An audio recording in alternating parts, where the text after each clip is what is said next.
Several years ago, a worker started his first day of work at the roofing company A.J. Sturgill. This was his first day of work. He was 60 years old, and he went by the anonymizing initials MR in court documents. His job was to stand at the edge of a roof while his coworkers ripped out old roofing material, put it in carts, hauled the carts to him, and he would dump them over the edge to a dumpster down below. He started work at 6:30 in the morning, and at the time, the temperature was 72 degrees Fahrenheit with 84% humidity. By 5 hours into his shift, the temperature had only climbed to 82 degrees Fahrenheit and the humidity had dropped to 51%. He exhibited signs of dizziness, other signs of heat stress. His supervisor noticed this and sent him to hospital. He was diagnosed and treated for heat stress, and 3 weeks later, he died.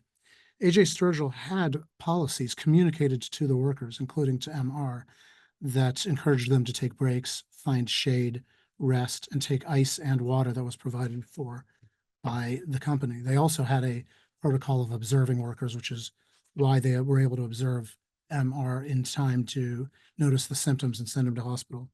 Unfortunately, he never did recover from the heat stress, and as I said, died 3 weeks later. At the time, OSHA issued a citation. There was no heat standard, specific standard on the subject of heat stress in the workplace. And so OSHA issued a citation under the general duty clause. And A.J. Sturgill defended and contested that citation and won. And the OSHA, the Occupational Safety and Health Review Commission, specifically found in reversing OSHA's citation that they had failed to meet the elements of the general duty clause, a much tougher clause than if they were trying to enforce under a specific standard. Now, only a couple of weeks ago, OSHA issued a notice of proposed rulemaking for a proposed standard specifically addressing heat stress. Well, we're going to talk about that new standard today, July 24th, 2024. I'm Manesh Rath, and this is the OSHA 3030. Well, welcome to the OSHA 3030. I'm Manesh Rath. I'm an attorney at Keller and Heckman in Washington, D.C. I've dedicated my almost 30 years of practice, about 28 years of practice, to representing management side in the field of occupational safety and health law and other adjoining areas of law. And I'm joined today by my colleague and friend, Taylor Johnson. Taylor, welcome to the OSHA 3030. Pleasure to be here as always. Thanks for having me. Well, we've got a great topic. I think this is an important development in OSHA law, and it represents a resurgence in activity by the agency specifically in rulemaking. Right. Yep. It's been going on for a while now too. It's a long time coming, as we'll get to, but certainly a lot to unpack here when it comes to this new proposed rule on heat stress. So we're going to get into it. We'll start with the application and the scope. So, does this rule apply to your work site? Kind of a threshold question. And then we'll get into some of the written elements of this that employers might have to do. For example, a heat injury and illness prevention plan being one of those. Right, a written plan. It'll cover all of the other elements that are covered in this proposed standard, including how to identify heat hazards, training requirements, developing a protocol of action once heat triggers are set, are passed, and the definition of those heat triggers, an initial heat trigger and a high heat trigger that trigger requirements for specific action. And then there's training and record keeping requirements as well in this standard. Finally, we'll talk about, as a result of this proposed rule, what employers should do in light of the rule. Yeah. Now, this is July 24th. We're coming to you live. Yeah. So we'll have another section after the program. We'll turn off all the recordings and just stay with the folks on the live webinar, not available to folks who catch this program as a podcast, and we'll go off the record. So if you have any questions during the program about this or any other area of OSHA law, feel free to use the chat function or the Q&A function, and we will check those out. If we can't get to them in time, we will certainly try and address them by email afterwards, as we always strive to do. So Taylor, why don't we talk about this proposed rule? I think it's as you say, it's been a couple of years in the making. Yeah, sort of a long and winding road here. So, first got started at October 27th of 2021. This was when the advance notice of proposed rulemaking was released, and then the start of a public comment period, which, thousands of comments came in, and then kind of kicked off this, a much longer period, I think, than we typically see, for some of these rules. And in May, there were two public stakeholder meetings, one in May of 2022, and then another in May of 2023, resulting in a work group that was also created. Finally, only on July 2, so only a couple of weeks ago, OSHA released a proposed rule entitled Heat Injury and Illness Prevention in Outdoor and Indoor Work Settings. And they have not published it in the Federal Register yet. That's, I think, fairly important because that's what really starts the clock for the administrative rulemaking process, notice and comment. Right. All we know is an intent to publish in sometime in August of 2024. And like you said, once that happens, then the 120-day clock will start. So let's go and get into this. What is the scope of applicability of the proposed rule? Who's covered, who's not, what activities are covered?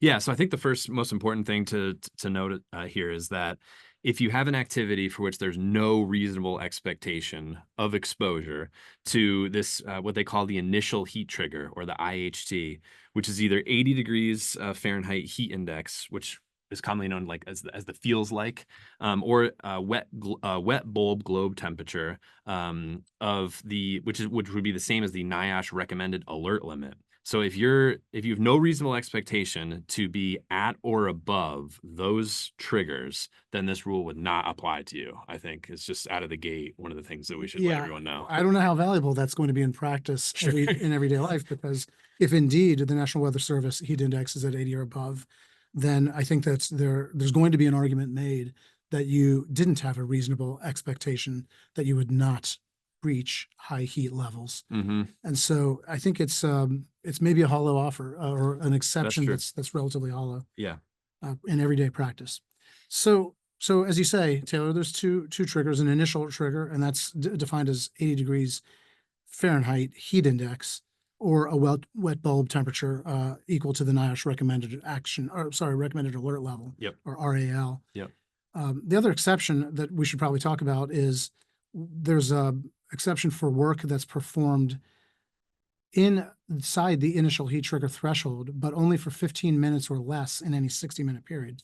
So if you have workers who are performing work and they are working for 15 minutes or less inside of any 60-minute period, then without regard to whether or not the heat index has exceeded that 80-degree initial trigger, you may be able to perform the work without having to comply with the full measure of requirements under this proposed rule. Right. Again, probably of little consolation, because it's very difficult to say at the beginning of a 60-minute period that somebody's going to only be working for less than 15 minutes. And if so, right, I don't have to implement all of the protocols required under the standard. Yep. It's more likely that you'll have to have the protocols out and ready and being used at the beginning of a shift. Yep, agreed.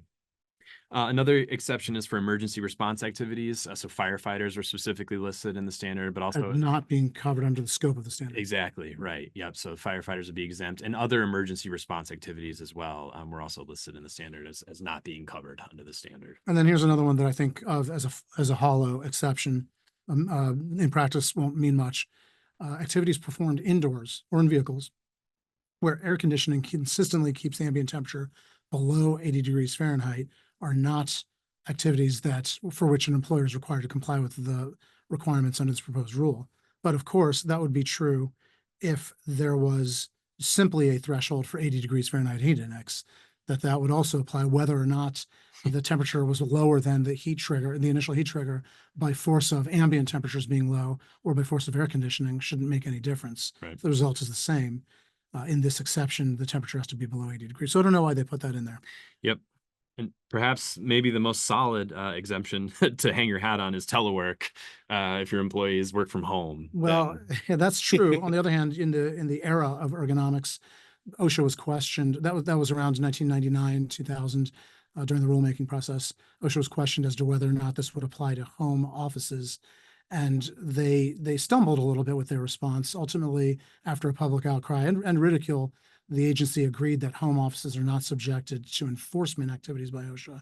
And I think here, given that the employer has no control over home work environments and the employee or worker would, that it's a reasonable exception and an obvious one that they provided us. So thank you, no, thank you, but there is a telework exception. You're right. Right, right. Yep.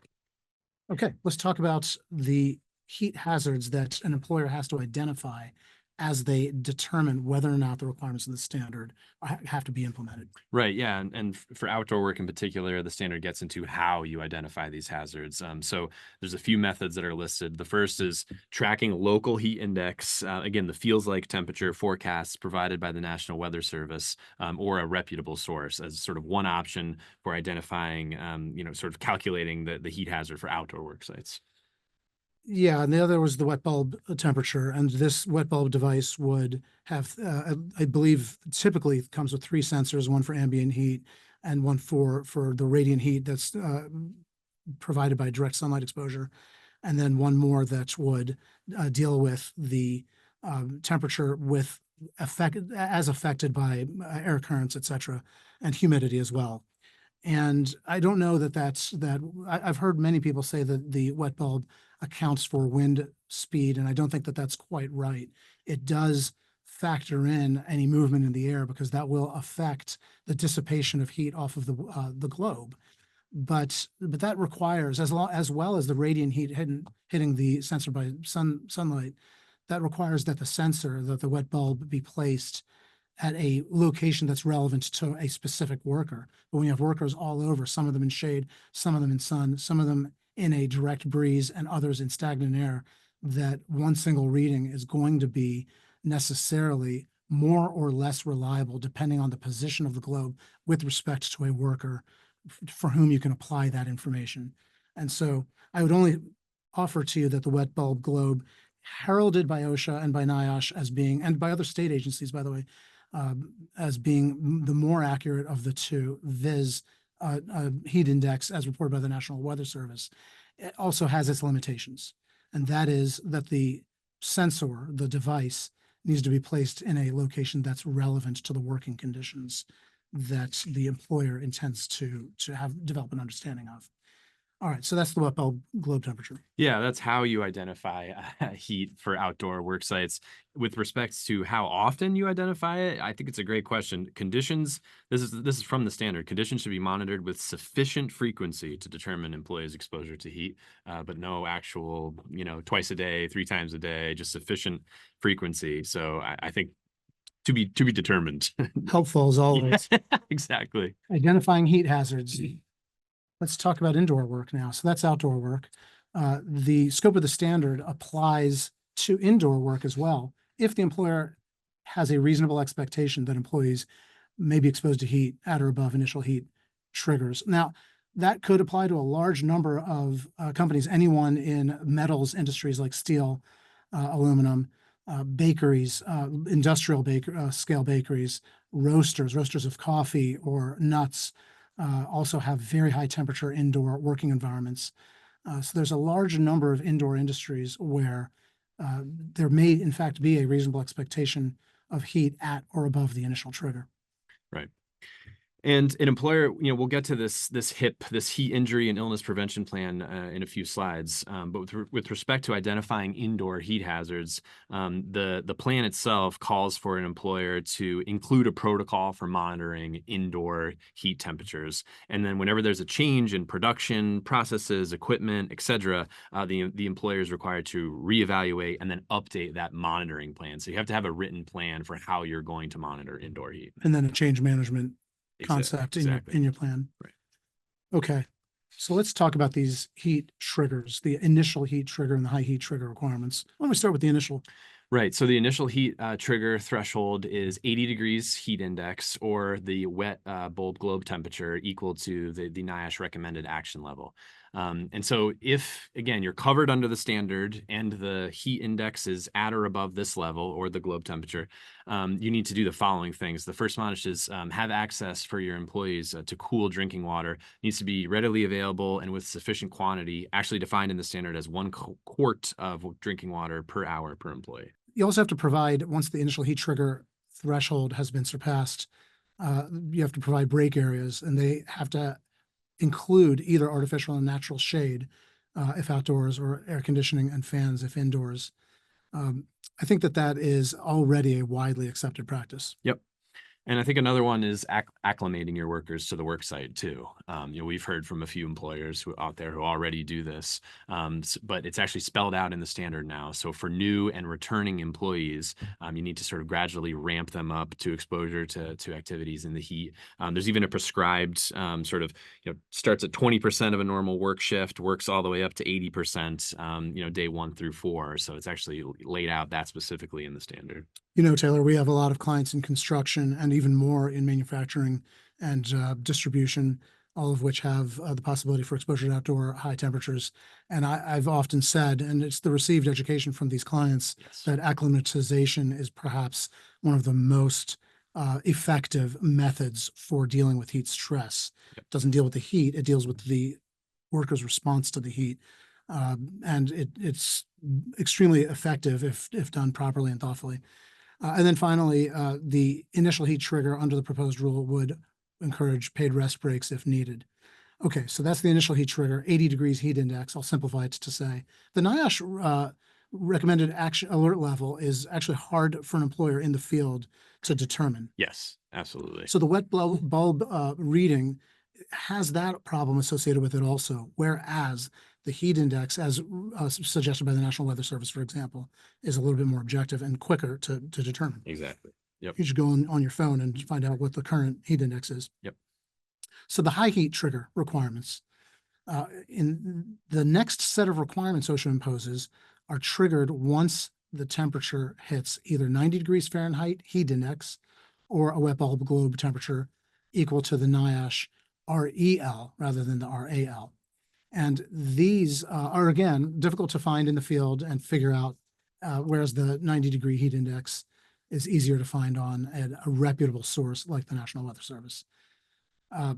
So at that juncture that you've hit 90 degrees Fahrenheit heat index, all of the requirements under the initial heat trigger requirements, like designated breaks, areas, cool drinking water, acclimatization, and encouraging paid rest, are in play. In addition, an employer has to provide a minimum of a 15-minute paid rest break at least every 2 hours, and has to engage in a program of observation of the workforce for signs or symptoms of heat-related illness, and has to provide hazard alerts to employees about what the appropriate emergency procedures are, where the water locations are, and where to take breaks, and the protocol for taking breaks, a minimum of 15-minute paid breaks every 2 hours.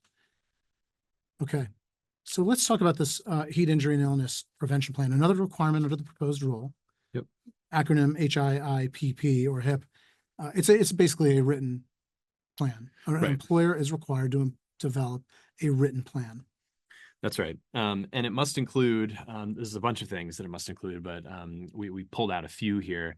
So first is just a list of all the types of work activities covered by the plan. And then similarly, all policies necessary to comply with the heat standard requirements. So what work activities are going to be covered, and then how are you going to comply needs to be spelled out in the plan. Yeah, and in addition, the written plan commits the employer to determine the method by which they will determine the heat or heat index for that day or that time of day, that the employer may not omit to include that in the written plan and then switch back and forth, or commit to one in the written plan and then later switch without revising the written plan. But I believe that the purpose of this requirement is to prevent the possibility or minimize the possibility that an employer not having any heat index measurements recorded in a log can simply say, oh, well, we took the wet bulb globe reading and relied on that. And that was well below any action plan required by this proposed rule. And so now an employer has to, in the written plan, commit to whether or not they're going to use the heat index and what their source should be, or a wet bulb globe temperature method. Okay, so that's the written plan. This plan has to be written if the workplace has more than 10 employees. If your workplace has less than 10 employees, you may still be required to have a heat injury and illness prevention plan, but it need not be a written plan with all the details set forth in writing. But I would encourage employers whose workers are predominantly outdoors to have one in writing anyways, because it provides proof of the intent to comply with the proposed rule and the method by which the compliance officer can measure whether compliance actually took place. And so I think that would be an important part of an employer's defense, even if below 10 employees at a work site. And I'd also point out that the definition of a work site or an establishment is changeable based on a number of different industries and circumstances. And so you really have to consider carefully whether or not you want to avail your workplace of that under 10 employee exception, or whether it actually makes sense just to provide a written plan after all. Okay, so written plans. Employers have to designate a coordinator for heat safety whose duty it is to monitor for compliance with the entirety of the plan, not just a monitor of employees for signs and symptoms, but monitoring for the full spectrum of compliance proposed requirements, like whether or not water has been provided, there's ample shade, employees are taking their breaks. And then when creating the plan, I thought this was particularly onerous when it jumped out to me. Employers must include input from non-managerial employees and/or employee representatives. So something to keep in mind. There's a new trend in OSHA rulemaking. We've seen it under the more recent rules that OSHA is requiring management to develop safety protocol only through the collaboration with employees or employee representatives. And it's not really within their statutory mandates to make that requirement. It seems to me to be at intersection with basic principles of the National Labor Relations Act. But we have seen it in the past few rules. I think it's something worth commenting on. I don't know that it's evidence-based, OSHA's assertion that employee representatives or non-managerial employees participation in the development of an internal corporate protocol will make the protocol any better. But if there is evidence of that nature, I'd love to see it and review it and evaluate it in light of this new trend in rulemaking. Okay, evaluation requirements for the effectiveness of the heat injury and illness prevention plan at a particular work site. Well, the standard really requires that employers go through what seems to me to look like a continuous review and change process of a written heat injury and illness prevention plan. Yeah, that's exactly right. So you have to, as an employer, you have to review and then evaluate the effectiveness of the plan whenever an employee's heat-related illness or injury results in days away from work, medical treatment, beyond first aid, unconsciousness, or death. So anytime one of these happens on the work site, under the current proposed rule, the employer has to sort of go back to the drawing board with respect to the HIP, which I think is going to be incredibly presumably in conjunction with employee representatives or non-management employees. That's right. You're back to that step. Yeah. And there may be not necessarily anything wrong with the plan. It may be an implementation of the plan that failed, or it may just be that some cases are going to be unavoidable, even with the plan being fully implemented. So this is troublesome as well. And this harkens back again to the ergonomics rulemaking days, where if there were any positive cases of musculoskeletal disorders, OSHA's proposed rule required additional interventional methods to be implemented by the employer, starting with engineering protocols, then administrative protocols, and then only as a last resort, the personal protective equipment protocols. And so here, again, there's this sort of inexorable rolling forward with changes that they deem to be improvements, maybe not evidence-based improvements, though, anytime there's something as little as a day away from work, but certainly in the case of medical treatment, unconsciousness, or death as well. And that endless requirement for continual change, not necessarily improvement, seems to me to be burdensome. And indeed, back in 1999, 2000, that was one of the primary reasons why the ergonomics rule was struck down through the Congressional Review Act. It was one of the most objectionable features. If there are no such triggers, like a day away from work, medical treatment, unconsciousness, or death, it's true that the employer will still have to go through this evaluation and revision process on at least an annual basis. So that duty really never ends for the employer to continue to change and arguably improve their heat injury plan. So there's employee training requirements spelled out in the standard. So there's an initial training requirement, which is, before working at or above an initial heat trigger, an employer must train an employee on a variety of things. Things including heat stress hazards, the signs and symptoms of injury and illness, risk factors, drinking water frequently, sort of all this, tools to put in the toolbox for employees out there in these high heat situations. That's right. And so all employees have to be trained initially. And then there's a supervisor training requirement, which goes to all of those elements, plus training on the policies and protocols implemented by the employer, the elements of the employer's unique written plan, and training of supervisors on observation and recognizing heat injury or heat stress symptoms, and what to do if an employee displays any of those symptoms. That training for employers and employees has to be conducted at the initial stage upon hire, and then an annual refresher training for each employee, and at the beginning of the season, if there's a seasonal element to the work or the heat or the outdoor element of work.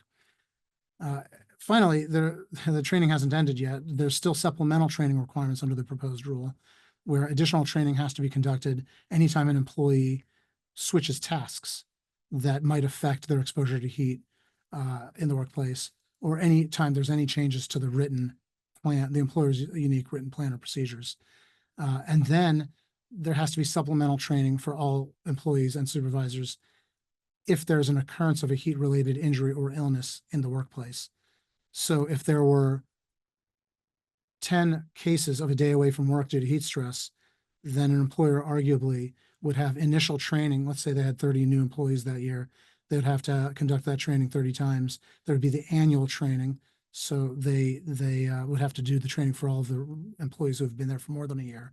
And then they would have to do these 10 supplemental trainings for the workforce, given that there was an occurrence of a heat-related injury or illness in the worksite. So it's a lot of training. Shouldn't be called the heat injury and illness standard. It should be called the training standard. Yep. All right, let's talk about what employers should do in light of this proposed rule. Now, I think the first thing we should talk about, Taylor, is that this is a proposed rule that has not yet been published in the Federal Register. And so they've called for 120 days for comments, but that 120 days won't start until it's published in the Federal Register. Right. That's exactly correct. So monitoring for that date, knowing when the 120-day shot clock, so to speak, starts, I think is one of the first things that employers should do.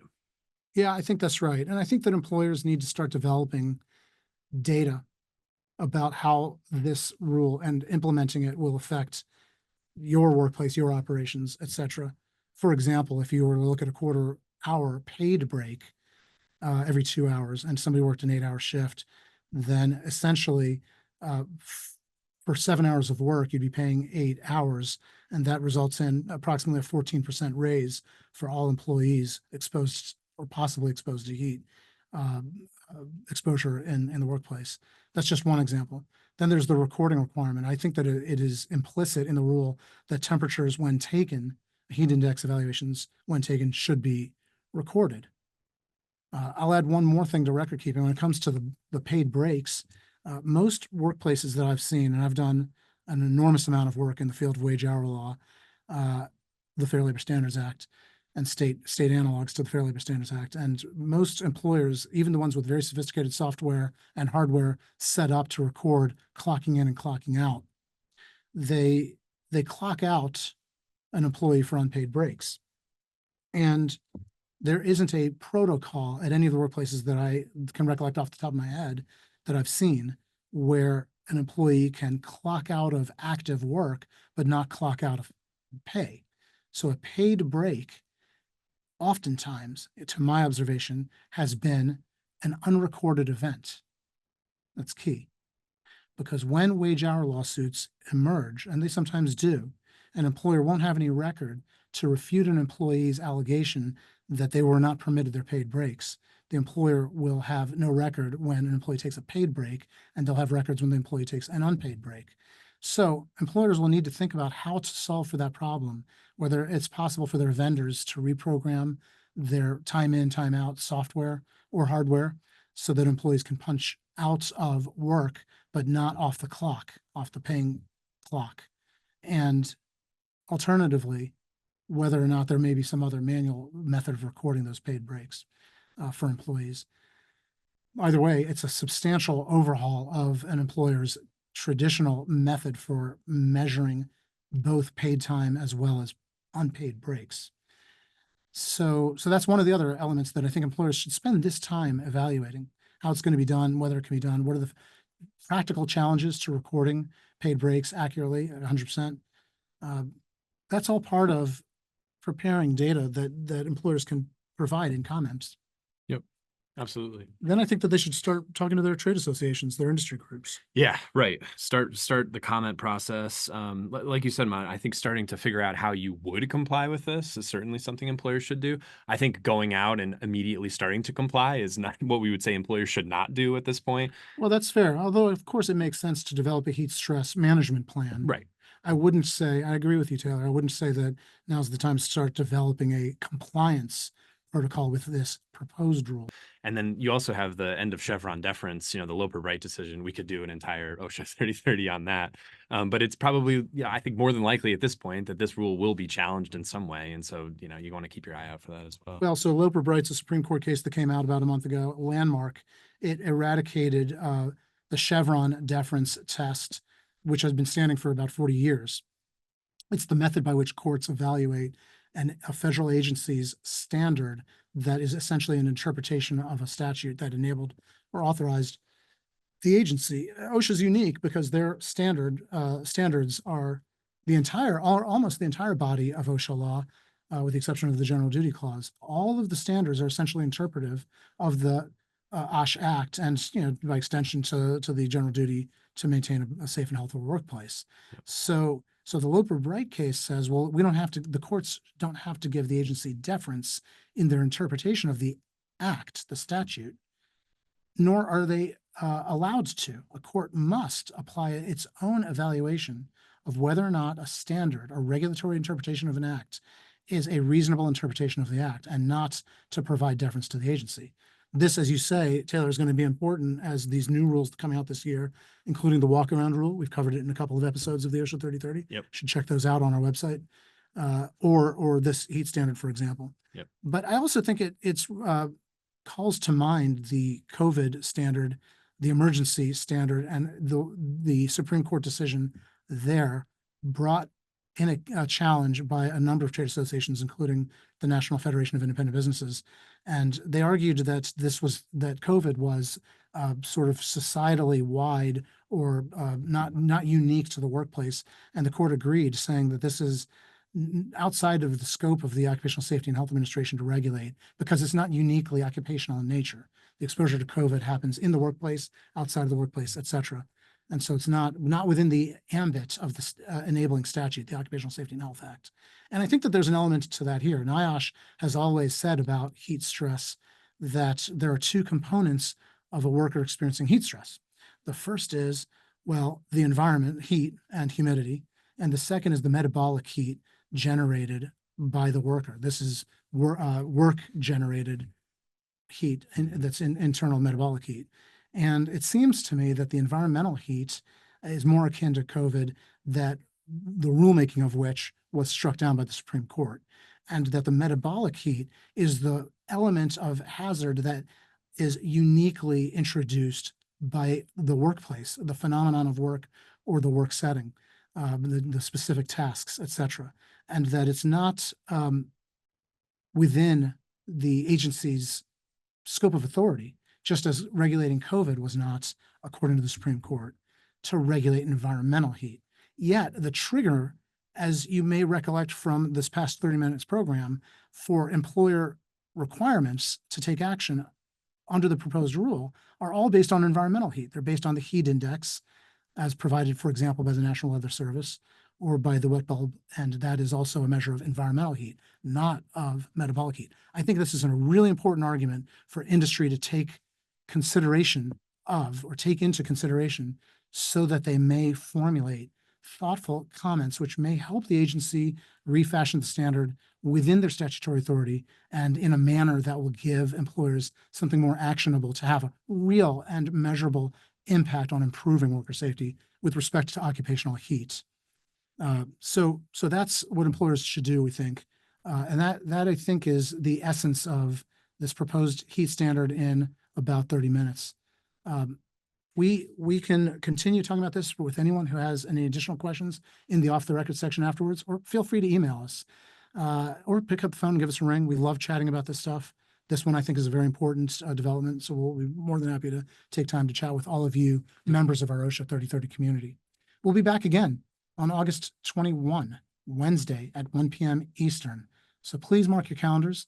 Please forward your invitation when you get it by email onto at least 3 other people within your organization and at other organizations, so that the OSHA 3030, now in its 13th year, can thrive for another 13 years or more, due to your gracious contribution to the effort by forwarding invitations on to at least 3 people every time. With that said, I should also note that we have 2 sister programs run by some incredible attorneys in the fields of Reach and Tosca. They are the Reach 3030. Its next program will be August 28th at 10 a.m. Eastern. And the Tosca 3030, its next program will be at 1 p.m. Eastern on August 14th. Mark your calendars. Please forward that on to others within your organization or to other organizations responsible for complying with Reach or Tosca. We're thankful to you for participating in yet another OSHA 3030. July ends our year. Our first one was in August, so August will be our anniversary episode. Thank you, Taylor Johnson, for participating as well. Thank you all in the community, and thank you to our colleagues here at Keller and Heckman who helped make this program happen. We look forward to seeing you again next month. Stay tuned if you're live for the off the record section. And for those of us we'll see next month, please stay safe.